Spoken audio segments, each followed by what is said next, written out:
ሃሌሉያ! የጌታችን የመድኃኒታችን የኢየሱስ ክርስቶስ ሰላምና ጸጋ ይብዛላችሁ።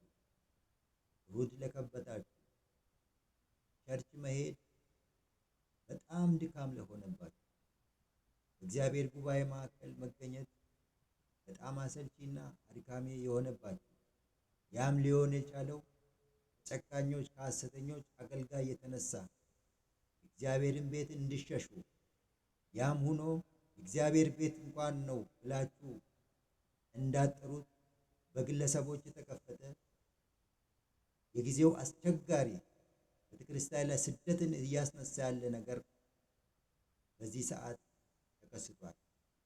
ቅዱሳን በጣም በጭንቀትና በአስቸጋሪ ሁኔታ ውስጥ ናቸው ያሉት። ምክንያቱም ሐሰተኛ አገልጋይ ለሆዳቸው የሚያድሩ፣ ለዝና የሚያድሩ፣ ለገንዘብ የሚያድሩ፣ በክርስቶስ ኢየሱስ ስም የገቡ፣ ወደ ቤተ ክርስቲያን ሾልኮ የገቡ፣ ራሳቸውን የሾሙ፣ የራሳቸውን ማንነት ብቻ የሚናገሩ፣ እግዚአብሔርን ትልቅነት ሳይሆን የራሳቸውን እውቀት፣ የራሳቸውን ክህሎት፣ የራሳቸውን ታሪክ ብቻ የሚናገሩ፣ በወንጌል ይልቅ ራሳቸውን ከፍ አድርጎ በትልቅ ዙፋን ላይ የሚያስቀምጡ ሐሰተኛ የበግ ለምድ ለብሰው የገቡ አገልጋዮች በቤተ ክርስቲያን ውስጥ ተከማችተዋል። ይህም የሆነበት ትልቁ ምክንያት ጌታችን ኢየሱስ ክርስቶስ በምድር ላይ በነበረበት ሰዓት በዮሐንስ ወንጌል ምዕራፍ 16 ላይ እንደዚህ የሚል ቃል እናያለን። ይህን ሁሉ የነገርኳችሁ እንዳትሰናከሉ ነው ይለናል። እግዚአብሔር አምላካችን ቀድሞ እንዳንሰናከል በእነዚህ በሐሰተኞች በተኩላዎች እነዚህ ራስ ወዳድ ጨካኝ በሆኑ ሰዎች እንዳንሰናከል የጌታችን የኢየሱስ ክርስቶስ ቃል ያስተምረናል።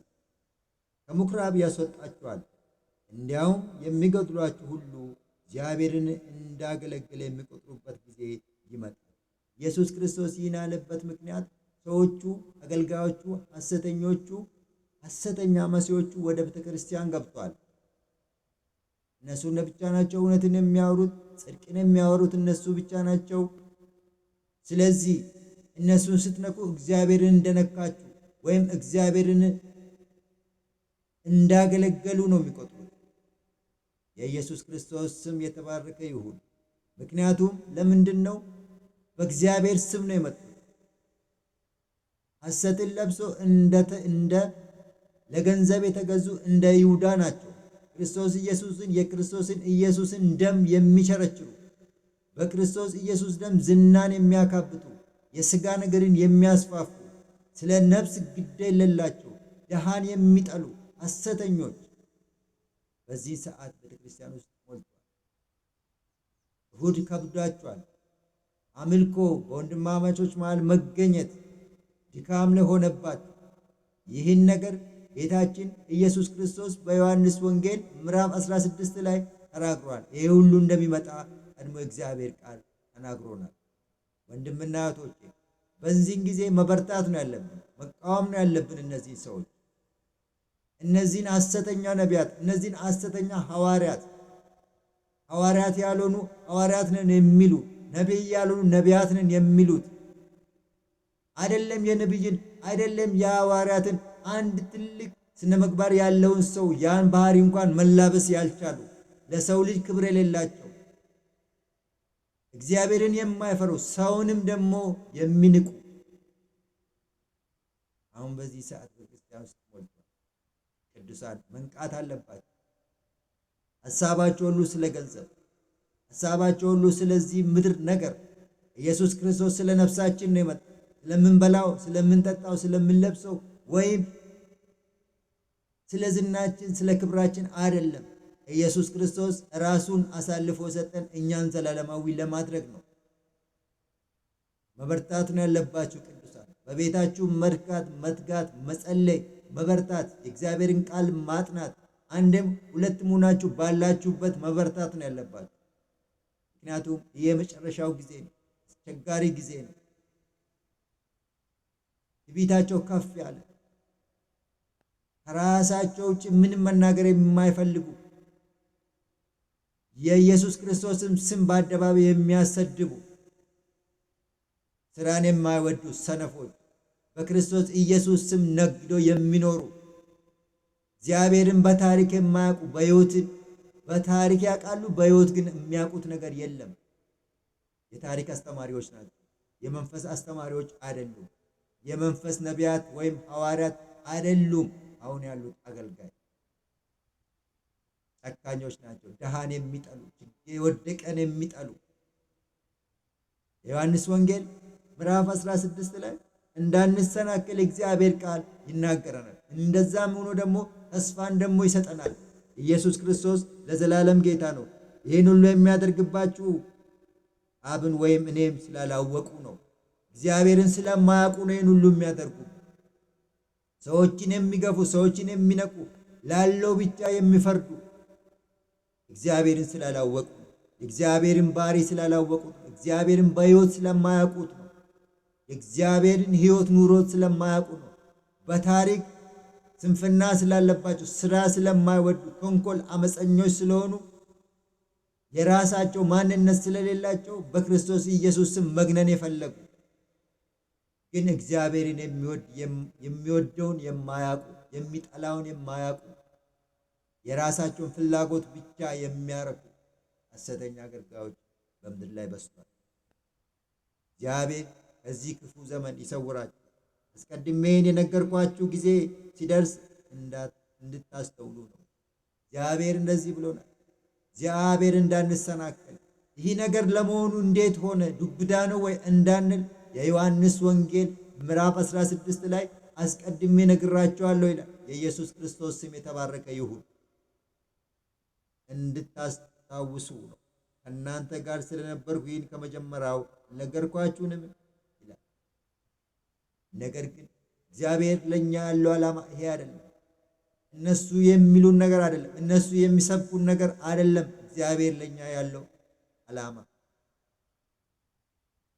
ኢየሱስ ክርስቶስ ይህን ከተናገራቸው በኋላ ለሐዋርያት፣ ለእኛም ደግሞ ዛሬ ለትምህርታችን ከ2000 ዓመት በኋላ ይሄ ነገር ዛሬ በቤተ ክርስቲያን ውስጥ ሞልቷል። ሐሰተኞች ገብተው እውነተኞችን እየገፉ ነው። ሰው ማገልገል አልቻለም። ሰው ማምለክ አልቻለም። ሰው ህብረት ማድረግ አልቻለም። ሰው ሊዋደድ አልቻለም። በሰው አጥንት ውስጥ መርዝን የተከሉ ሐሰተኞች፣ የሐሰት አባታቸው ዲያብሎስ ነው። ስለዚህ ወንድምና እህቶች ቁጥር 5 ላይ እንግዲህ ወደ ላከኝ እሄዳለሁ ይሁን እንጂ ከእናንተ ጋር የምሄደው የት ነው ብሎ የማይጠይቀኝ የለም። ይህን በመናገሬም ልባችሁ በሐዘን ተሞልቷል። ነገር ግን እውነት እላችኋለሁ መሄዴ ይበጃችኋል። እኔ ካልሄድኩ አጽናኙ ወደ እናንተ አይመጣም። ከሄድኩ ግን እርሱን ወደ እናንተ ልካለሁ። በሚመጣበት ጊዜ ዓለምን ስለ ኃጢአት፣ ስለ ጽድቅና ስለ ፍርድ ይወቅሳል። ስለ ኃጢአት ሲባል ሰዎች በእኔ ስለማያምኑ ነው። ስለ ጽድቅ ወደ አብ ስለሚሄድና ከእንግዲህ ስለማታዩ ነው። ስለ ፍርድም የዚህ ዓለም ገዢ ስለተፈረደበት ብዙ የምነግራችሁ ነበር፣ አሁን ግን ልትሸከሙት አልችሉም። የእውነት መንፈስ በመጣ ጊዜ ወደ እውነት ሁሉ ይመራችኋል። ኢየሱስ ክርስቶስ ለዘላለም ጌታ ነው። እግዚአብሔር ቃል የሚናገረን ኢየሱስ ክርስቶስ ከሄደ በኋላ አጽናኙ፣ አስተማሪው አብሮን ከኛ ጋር የሚኖር የእግዚአብሔር መንፈስ በውስጣችን አለ። ለዚህ ነው ሐሰተኞችን ሁል ጊዜ የማንቀበለው፣ የምንቃወመው። ያ እውነተኛ መንፈስ አይቀበልም። ስለዚህ የእግዚአብሔር መንፈስ የእውነት መንፈስ ነው፣ የኃይል መንፈስ ነው፣ የትህትና መንፈስ ነው።